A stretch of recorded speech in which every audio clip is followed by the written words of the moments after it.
Coach, just wonder if you kind of speak about the Vandy's quarterback there, Jay Swan, the North Georgia guy from over the mountains and everything. How familiar are you with him? Did he ever camp here at any point? Yeah, we had him down several times. Really throws the ball well. A lot sneaky athlete.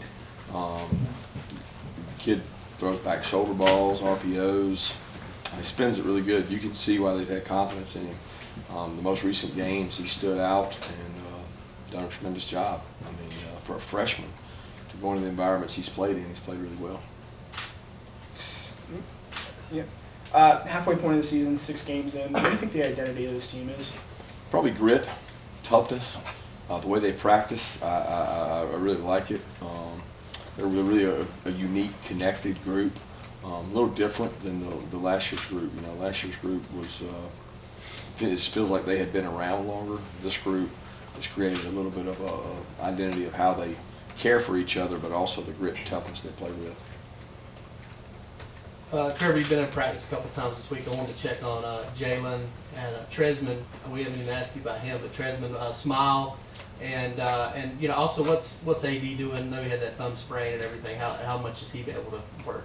AD's looked better, but he hasn't probably looked as good as I thought he did in pregame last week. You know, I really thought he looked good in pregame and hasn't quite been to that mark. I don't know if it was the adrenaline or the rush. You know, I thought he looked pretty good in pregame and thought we might be able to use him more, but it didn't work out. He didn't really tweak it again, but he's not 100%. So he's been very similar this week as he's been last week.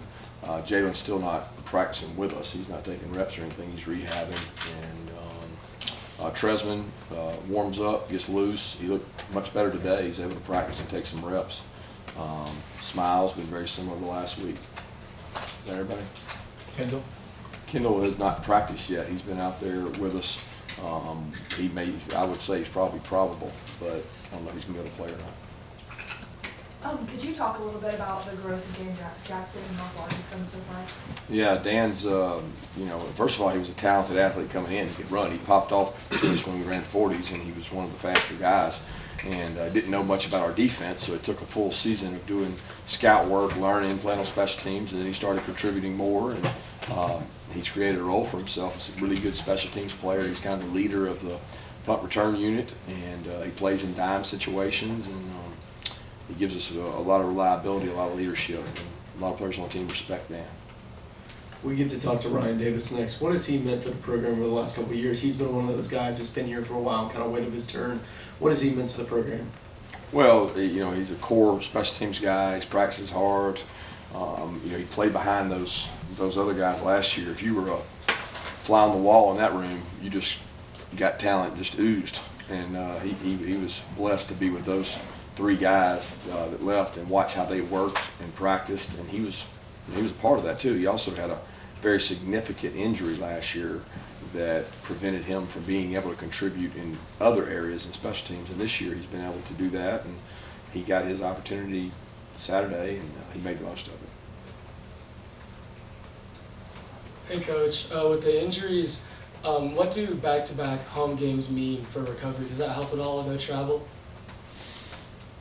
Not really. I mean, it means we're not on a bus or a plane for a 2 to 3 hour window, but we treat guys on the plane, we treat guys in transit, we treat guys on the road, we treat guys at home. So I would just say that it's just a little more time they can get treated. They're not traveling.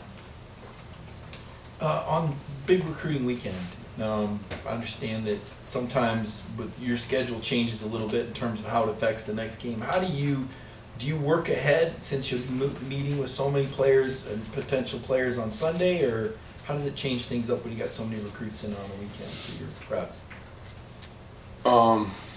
I don't really know what you mean. Every home game I have meetings and I have recruiting, right? It's definitely tougher the bigger the game because you attract more, just more sheer numbers. Probably more high-profile players the better the game is, right? So we have a lot of those, but we don't change anything. The amount of time we have is the amount of time we have. So we have meetings Friday night, we have meetings Saturday morning, we have meetings Saturday in the middle, we have meetings Saturday night, we have meetings Sunday morning, and then we have meetings Sunday afternoon before they leave. So it's constant. I mean, we try to meet with every kid we possibly can. I know that kids, giving out their number they want could be a recruiting tool, that type of deal. And a lot of times they mean something to the kids, what number they have.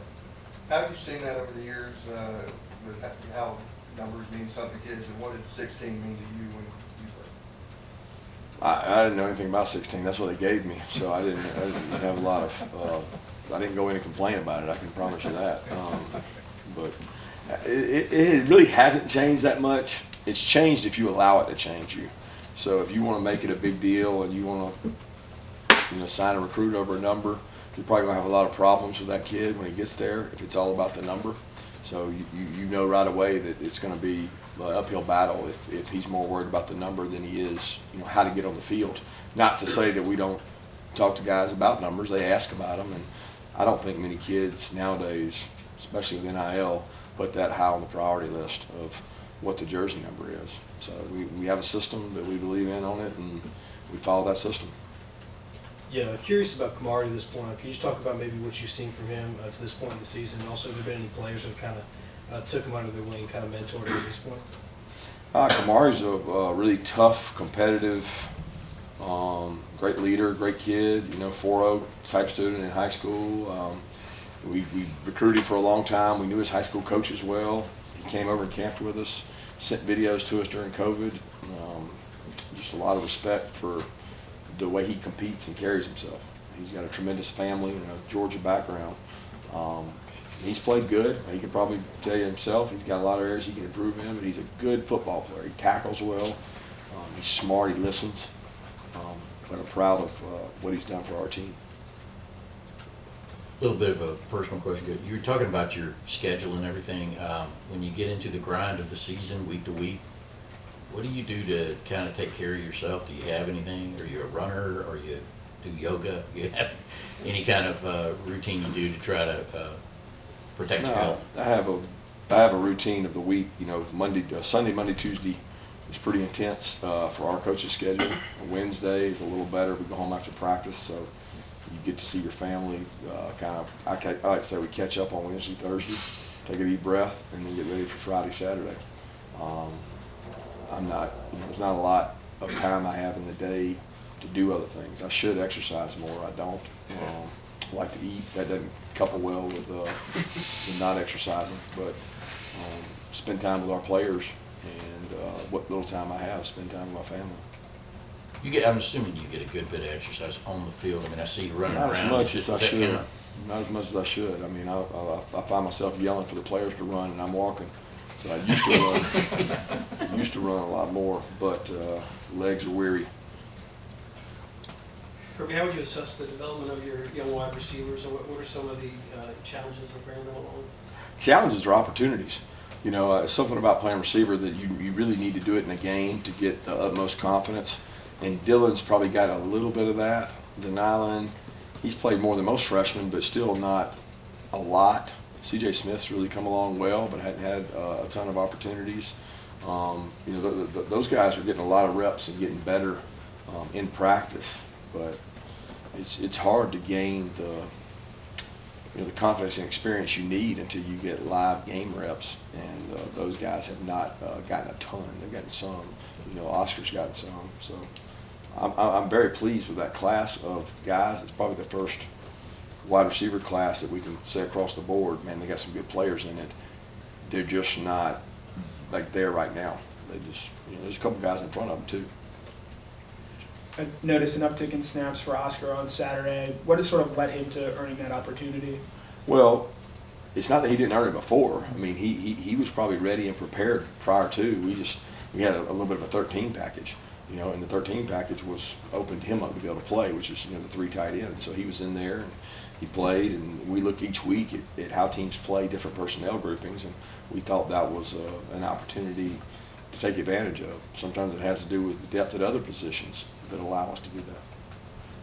So jumping back to Kamari a bit, since becoming a starter, we've seen every now and then he'll have those missed coverages. What are your obviously he's young and learning. What's kind of your message to him in those scenarios to kind of keep his composure and to keep going from there?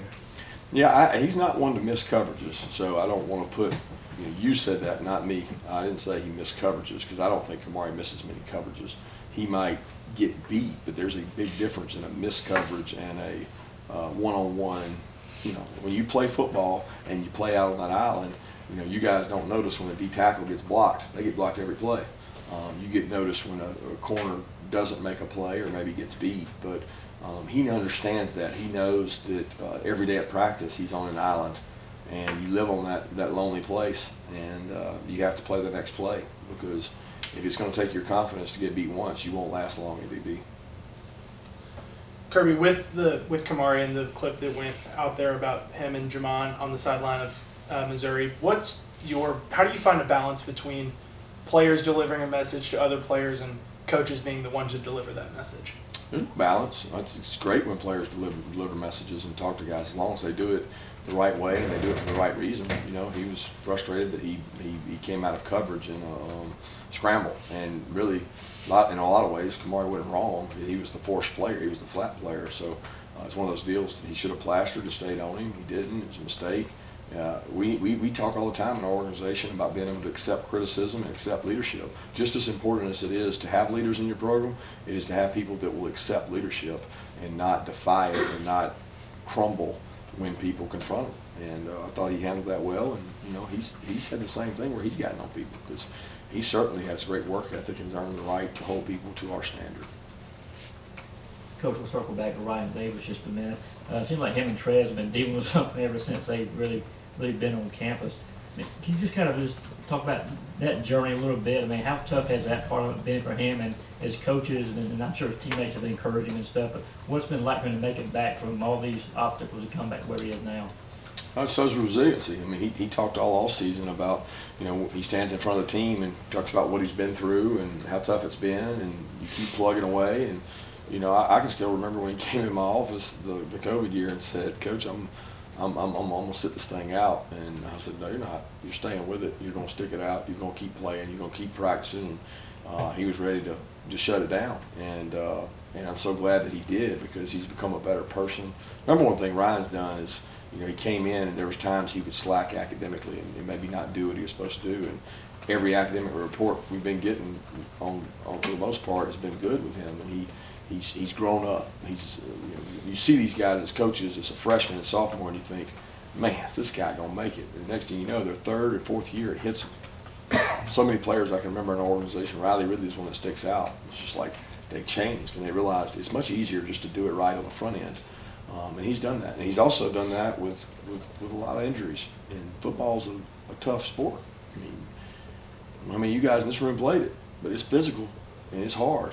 And you're not always healthy.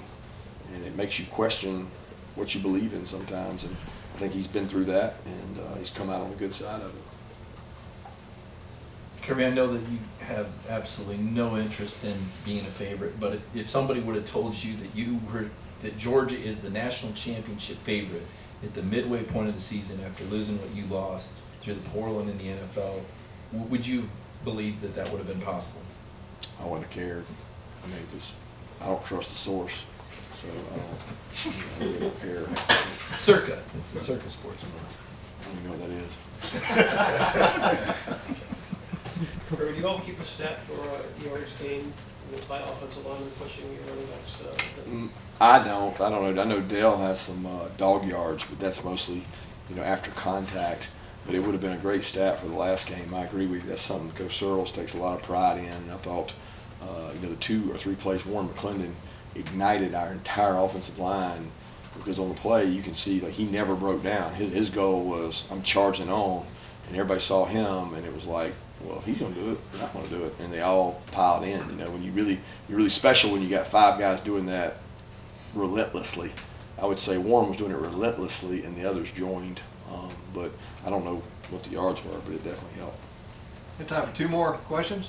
Anybody? Raise your hand. All right, right there.